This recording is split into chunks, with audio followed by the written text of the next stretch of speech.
How's it going? Welcome back to Dubster Dive. And we are here talking about the anime adaptation Higurashi When They Cry. No, not the remake. I felt it would be a good idea to take a step back and look at what came before. You see, Higurashi had multiple anime adaptations, with the one we're covering today being the 2006 adaptation.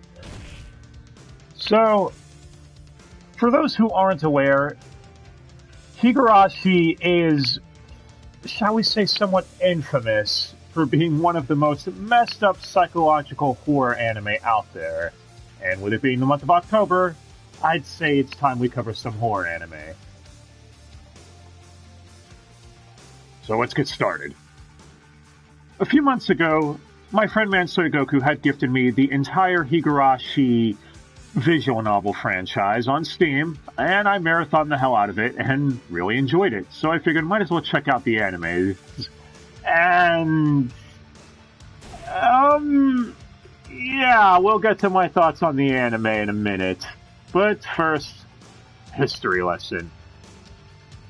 Higurashi When They Cry, or Higurashi no Nakukoro ni, which roughly translates to When the Evening Cicadas Cry, or When They Cry, if you're a lazy dick, is a series of 8 visual novels created by 07th Expansion and released over the course of 2002 through 2006. It is known for being quite disturbing with its depictions of horror and everything like that. But if you dig past that, it actually does a good job with themes of paranoia, mistrust, as well as learning to get past your point paranoia and learn to trust in others. Can you tell this Can you tell that this is unscripted yet? Yeah, can you guys tell this is unscripted, rather? Anyway, for the most part, like I said, I really did enjoy this visual novel. But naturally, with a visual novel that was bound to get popular with how well written it was, again, it had moments that pissed me off, but for the most part I liked it. It was going to get adaptations, such as a manga, anime, and even 2 different live-action adaptations. I would have loved to have seen how they would have done this in live-action, but alas, Netflix, I guess, never got the rights to dub that. I say Netflix because we covered them before and how they dubbed Erased live-action adaptation. But, yeah. The first adaptation, which is the one we're covering today, was done by Studio Deen. Oh, God, why? I'm starting to think that D in Deen stands for dumbass. As far as the other 3 letters, I don't know. Has to be an anagram for something, though. You guys decide. So Studio Deen's adaptation would air in 2006 and run for over 50 episodes with several OVAs as well, adapting some of the spin-off series from the visual novel. Like, damn, talk about a long adaptation. I'm surprised. Usually most adaptations are rushed to hell and back, but with 50 plus episodes, how could this go wrong? Well, we'll get to that, but first, let's talk about the company who licensed the English dub. Speaking of incompetence, enter Geneon Entertainment. Oh, finally get to talk about these guys. Geneon was one of the heavy anime distributors from the late 90s all the way through the mid to late 2000s, before ending publishing in November of 2007. Now, this is where the problem lies. Higurashi was one of their final English dubs they were able to produce before that happened, with the DVDs coming out in June of 2007, just a few months earlier. Meaning, only Season 1 of the Higurashi Deen adaptation, or Deengurashi, as some fans have called it, was dubbed. So we can only cover the first 26 episodes here. The second half was never dubbed. More on that in a bit. But yes, Geneon closed their doors after putting out Season 1 of this dub.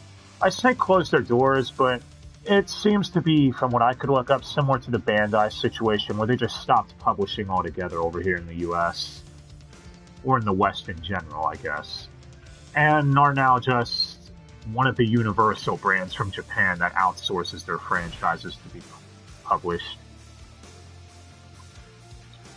So, before getting back to the history lesson, let's discuss what Higurashi is. Again, it's a psychological horror visual novel series that delves with a lot of themes, as I stated earlier. Our protagonist is Keiichi Maebara, who moves to the backwoods village of Hinamizawa in the year 1983. Yes, it's the 80s, man. So, upon moving there, he meets, new friends at his zoo school, Rena, Mion, as well as several others. But he discovers there's something more to this town than just beautiful scenery, and in his own words, a town where the air actually is breathable and smells good. He must have grown up in a shithole, like Detroit, or Florida, take your pick. But anyways, in this town, he discovers that apparently every year on the town's festival, Wadanagashi, or cotton drifting, there happens to be a curse placed on someone, and that person is effectively moited. And he wants to dig deeper and get to the bottom of this, but finding out his school friends Rena and Mion are hiding stuff, it's making things a bit complicated, thus driving his paranoia to the forefront of if they can even be trusted. What follows is him slowly descending into madness, and again, this is only for the first couple of episodes. I'm not going to spoil any more, because Higurashi is a franchise I do feel is worth experiencing. And I'm going to be honest, Deen's adaptation for the beginning portion, I feel is well paced. Episode 1 in particular, I felt was a great introduction to the world of Higurashi. For those who haven't played the visual novel, I feel F1 cut out just enough fat to keep in what really mattered. But before going in deeper into that, let's move on from there. I'll come back to the story in a bit. Animation, well, it's fucking Deen. I think you all know where this is going. Now, Deen have managed to hit popularity with stuff such as Konosuba and other franchises, like even the original Fruits Basket and Rurouni Kenshin. But, yeah, guys, it's still Studio Deen. Cut corners, etc. are all over the place. I guess I'm fortunate enough to not have to sit through Deen's bullshit, by which I mean looking at it. I can't see. But I guess this isn't their worst animation from what people have said. Take with that what you will. Some people allege Season 2's is even worse, but we're not covering that. Moving on from that, we got the soundtrack. And, yeah, they didn't use any OST from the game. Again, why? I've brought this up before with the Muv-Luv anime adaptation, but why don't you use a soundtrack from the game, or OST from the game? To be fair, I actually do really like the soundtrack of Deen Garashi, with the opening in particular being created explicitly for this series called When They Cry. I'm not gonna lie, guys, the opening for this anime is really good. I fucking love it.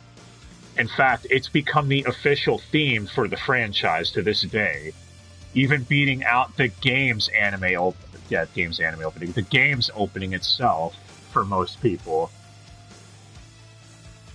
It's so popular that the remake that aired this year would even use it, which, good. Fucking love that opening. But as far as the soundtrack itself, I personally do like it. I just wanted them to use more songs from the game, too. Like, it would have been cool if they did a mix mash, you know? My favorite song from the OST has to be I, or AI. It's a haunting melodic piece on the piano, and I don't know, it just sounds really good to me. So, Deen, even though you didn't use OST from the game, you get a pass.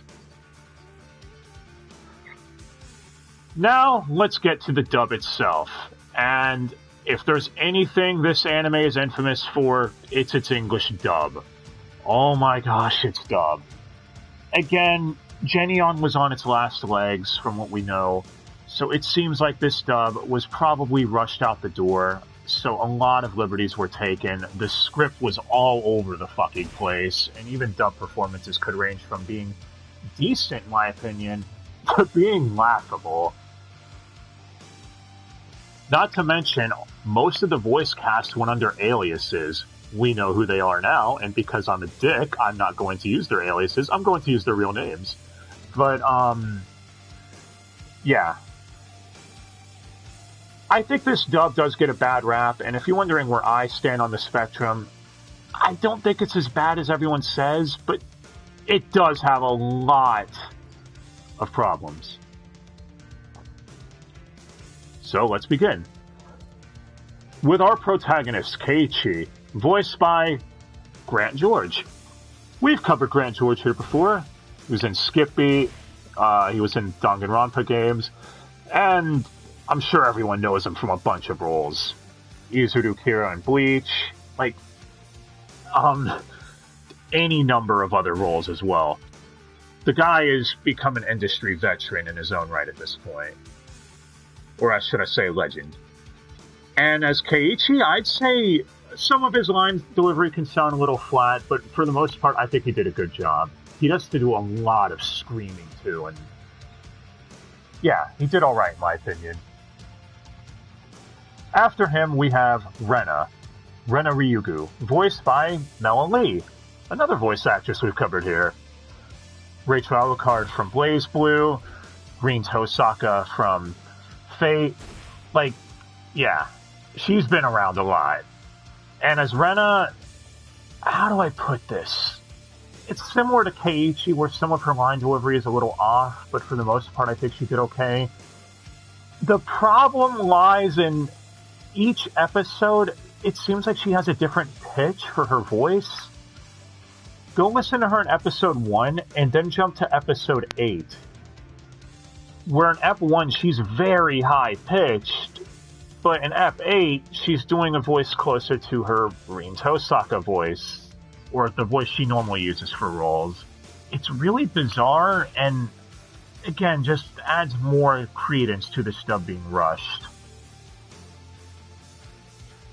After Rena, we have Mion Sonozaki, voiced by Megan Hollingshead.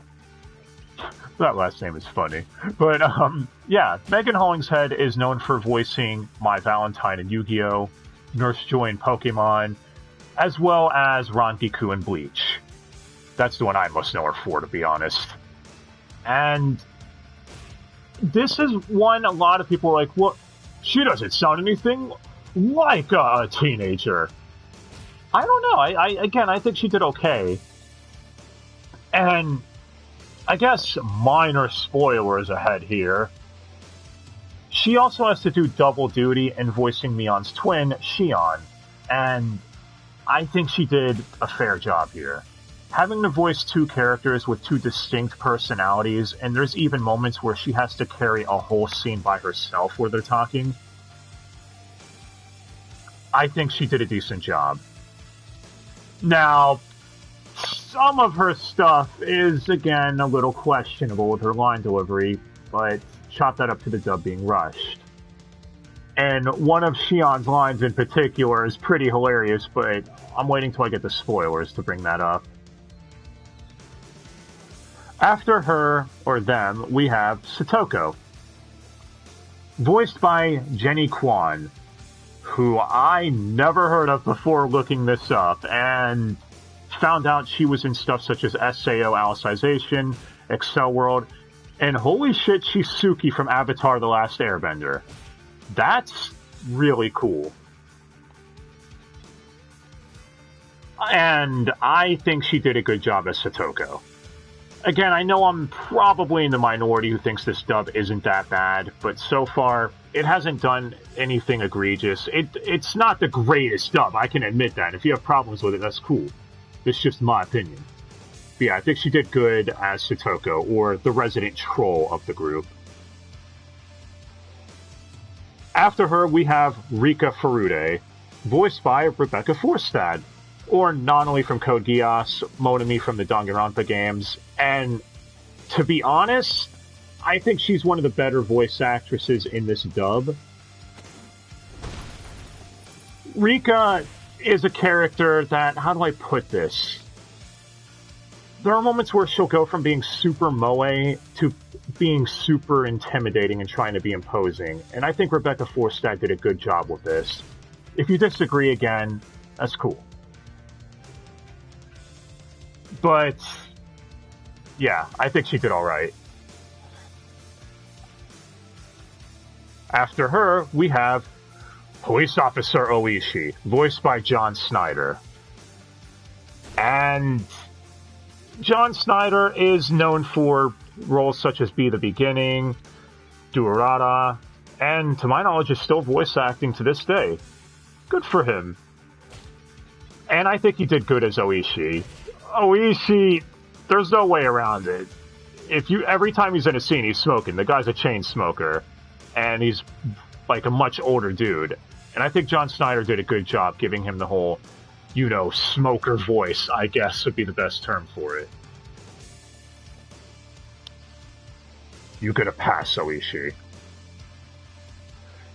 After that, we have Tomatake, voiced by Kyle Bear. And I mean, Kyle Bear needs no introduction. He's, Ryu in Street Fighter, as well as Adult Gohan, and numerous other things. Again, he did a good job as Tomatake. Tomatake, though, is a character who unfortunately got a lot of his screen time nerfed in Deen Garashi, so he wasn't able to show as much as he could have, I think. One of his more key moments of character were cut. We'll get to that later, once we get to the spoiler section.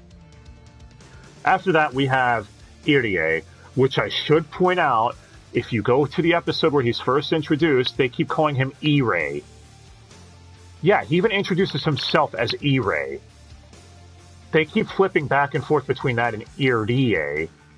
It's really strange. Whatever. Irie is voiced by Dave Mallow, another voice actor I hadn't really heard of before this, but he was Pilaf in the Harmony Gold Dragon Ball dub. That's kind of amazing to me. He was also Akuma in Street Fighter 4, before being replaced for some reason in SF5. I don't know. But, yeah, I think he did good as Irie, which is weird to compliment someone for what this character is. I guess to put it this way, it's like complimenting someone, hey, you're good at voicing an asshole. You all will understand if you watch the show. Those who've seen it know exactly what I'm talking about. After him, we have Takano, voiced by Karen Strassman, or Katana from MK9 and 10, Poison from Street Fighter. Karen Strassman is very well known. Soy Front for Bleach, there we go, there's another one. And Takano's another character that unfortunately got a lot of her screen time nerfed. So, it's hard to judge how well she would have done if given Takano's character development moments later on, but unfortunately, a lot of those don't happen until Season 2. So, from what we can go off of, she did alright. After her, we have Akasaka, voiced by Patrick Seitz. Akasaka is another character who only got 2 episodes to work with in this anime. Again, way more screen time in Season 2, most likely, based on what they cover from the VN. But from what he was given, Patrick Seitz, I think, did a good job as him, and I would have loved to see the moments from the later scenes adapted with the dub to see what Patrick Seitz could have done. Same with any of these guys, to be honest.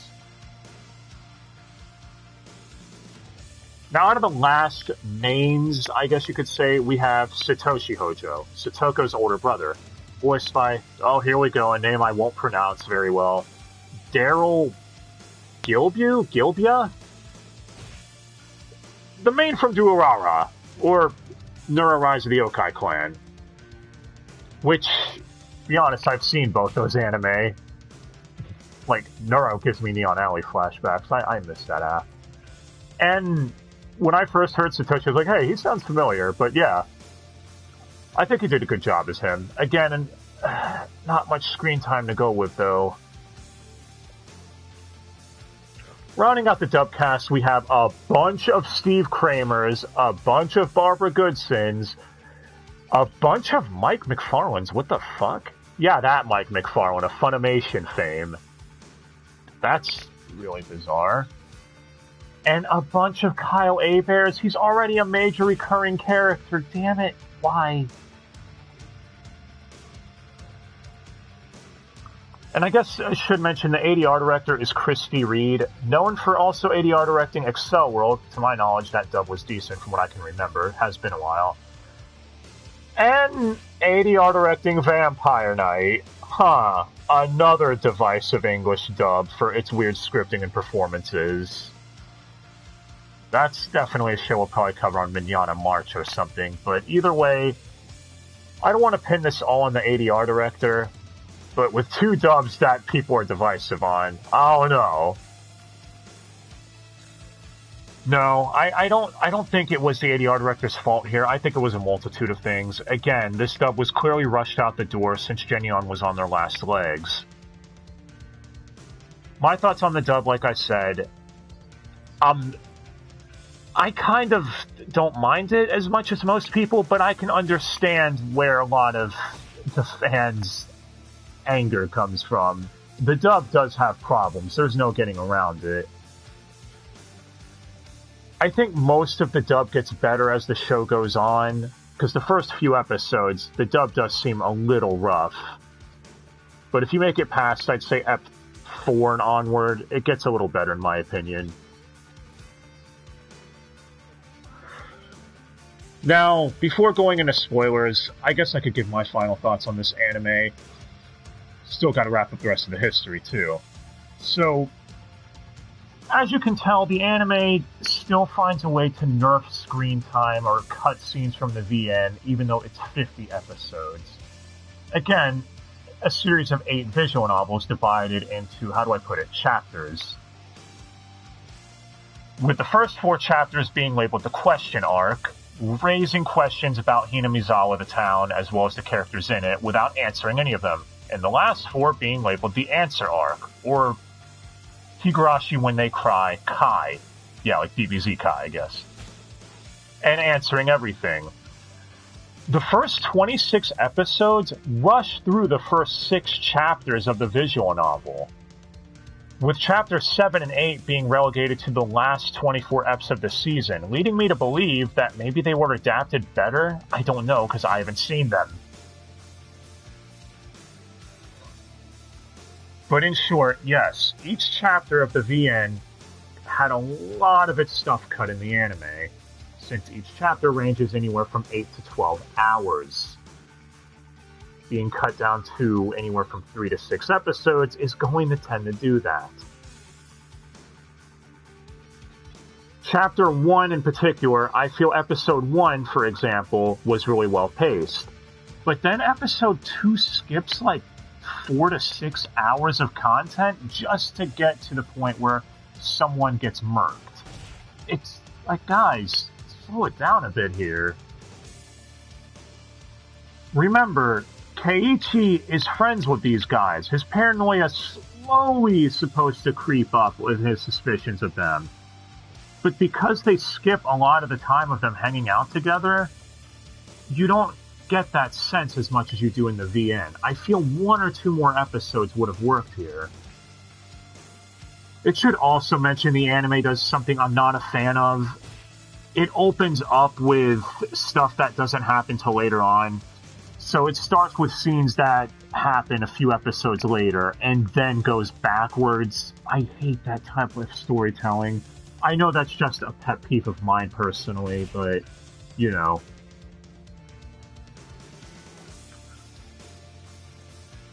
Bottom line, I feel each chapter could have been covered correctly if just given 1 or 2 more episodes. Chapters 4 through 6 being covered in the anime in particular were probably the closest to the VN in my personal opinion, but still fell a little short because they're 1 or 2 episodes too short to properly cover them. That being said, this isn't the worst anime adaptation of a visual novel I've seen, and I can't believe I'm saying this, because Deen Higurashi is incredibly divisive.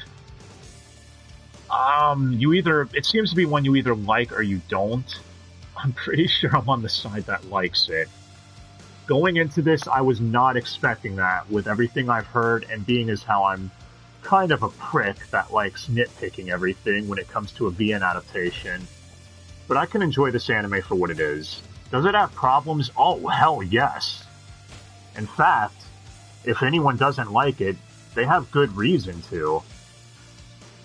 But for those that do like it, I feel they have reasons to as well.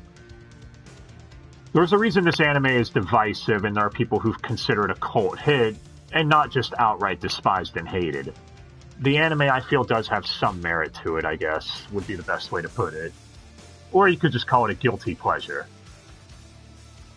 So that being said, I feel like it's worth watching at least once, and even if you don't play the VN, the anime still does at least have a coherent story that you can understand and know what's going on. You're never going to be lost during it, I feel.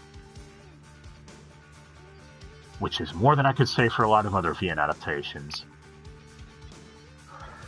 So let's wrap up the history lesson then. What happened to Geneon and the fate of this Higurashi anime afterwards? Well, Geneon closed their doors, as I said, in the West, handing a lot of their rights off over to, who else? Funimation. Funnily enough, in August of 2011, Funimation was asked on their blog, would you be willing to dub more of Higurashi, i.e. Season 2? Maybe even do it in-house and all that sort of thing, and put out Season 1 of your own. Funimation's response was, we have no interest in dubbing anything Higurashi related. Yeah, remember that for a few minutes from now. They let the Higurashi license expire, claiming it was due to lack of sales for the first season's DVDs over here, which, again, Geneon was on their last legs. I don't think they could have marketed it properly. That's kind of a dumb move. But I don't know. Just doesn't feel right to judge it solely on that, in this opinion, or in my opinion, with all the circumstances surrounding Geneon at the time. So the license expired from Funimation, and then Sentai came along and licensed the When They Cry franchise. And put out the Blu-ray just a few years later. Here is my issue with this, though. Sentai could have dubbed Higurashi When They Cry Kai, as well as the OVAs themselves in-house. They haven't been above doing this before. They've done it with some of their other franchises, such as Squid Girl, where Season 2 they dubbed in-house, but yet they kept the Season 1 dub. Why didn't they do it here? So yeah, to this day, Higurashi Kai, or Season 2, has no English dub. And it's a real shame, in my opinion. I don't know. I feel they could have at least completed the English dub for the series. But yeah, you can watch the entire anime English dub on High Dive, as well as all 50 eps in Subland on there as well on Sentai's official app. But let's talk about the remake now. So the remake was announced last year by Passione, the studio that did Interspecies Reviewers. Again, leave that there for a minute. And exclusive rights to the anime, which was scheduled to air in July, but was delayed till now because of, well, the epidemic. The anime was licensed exclusively by Funimation. Yeah, the company who had no interest in the When They Cry IP. funnily enough, I'm surprised Passione was willing to work with them again on this after how they got fucked with interspecies reviewers earlier this year. But yeah, I guess that wraps up the history lesson. Will Funimation simuldub the remake? I guarantee they will. I genuinely feel that. They claimed they had no interest before, but with how much of a hit Higurashi was as a visual novel, and even as an anime, again, a lot of people like it, I could see them getting on the bandwagon here.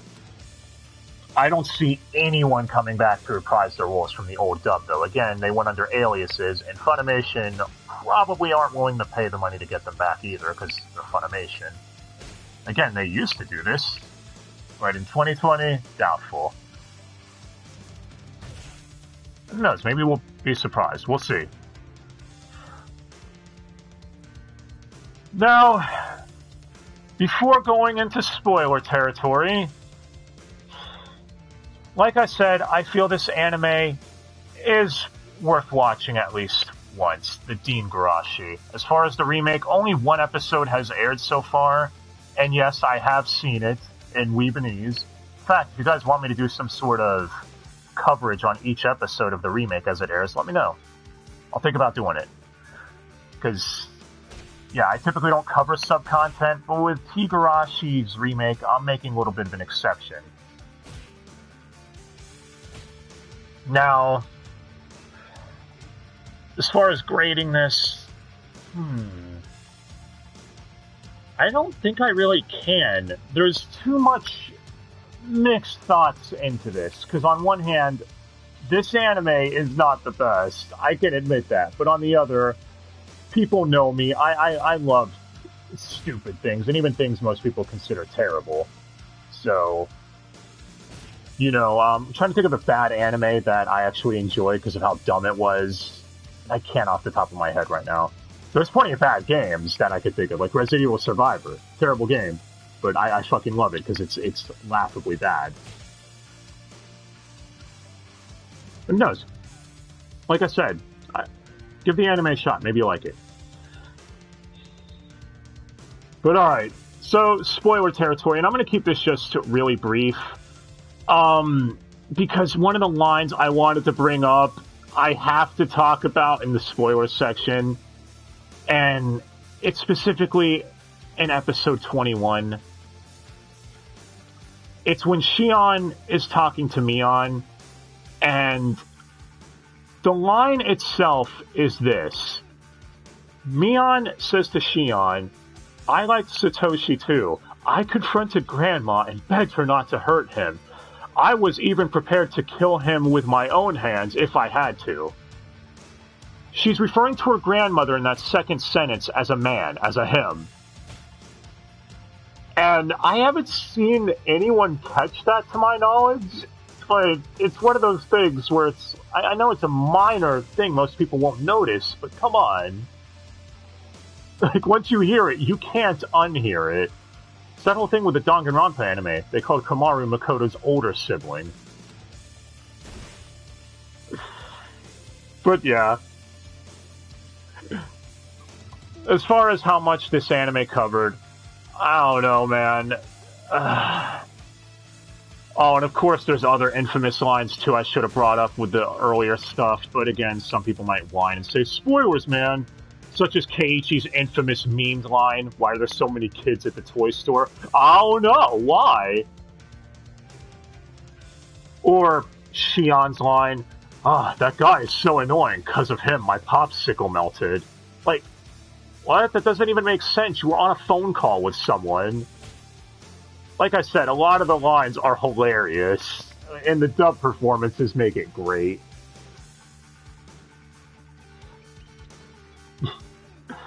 But I don't want to go any farther, because I don't want to spoil anything that much more for people who haven't read the visual novel or seen the anime. I do feel this is worth experiencing at least once, like I said. So, let me know what you guys thought of Deen Garashi, or your thoughts on the VN. Or let me know if you're hyped up for the remake. Thank you all so much for watching, and I hope you all enjoyed this one. Next time, we're going to be covering another horror anime. So, hope you guys stay tuned for that, and thank you again so much for watching. Please leave a comment below, and if there's any other series you'd like us to talk about, let us know. Maybe we'll cover it at some point. Till next time, guys. Bye! Thanks again.